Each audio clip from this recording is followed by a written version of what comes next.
আমি এখন ডক্টর রূপশ্রী দাশগুপ্ত ট্রিটমেন্টে আছি।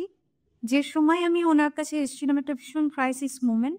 তখন আমার এন্ডোমেট্রিয়ামে ক্যান্সার ধরা পড়েছিল 3rd স্টেজ। তাও উনি আমাকে ভীষণ আশ্বাস দিয়েছিলেন যে আমি রিকভার করব।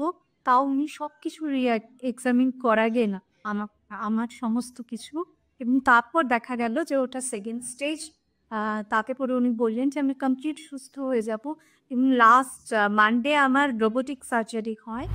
আর টিউসডেতেই আমি একদম বেড থেকে হেঁটে সোজা নিচে আসি। আর এই টিউসডেতে আমি ওনার কাছে চেকআপে এসছি, একদম কমপ্লিটলি সুস্থ। ম্যাডাম ভীষণ পজিটিভ মাইন্ডেড, এবং পেশেন্টকে উনি ভীষণ এনকারেজ করেন।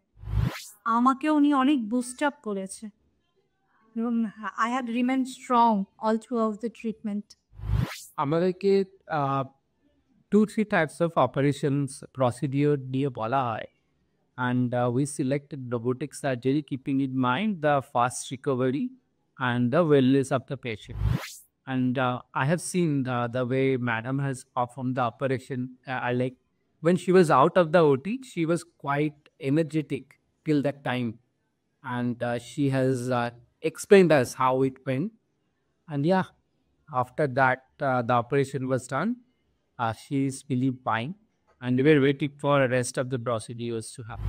And we are very satisfied with her treatment. Yes, absolutely.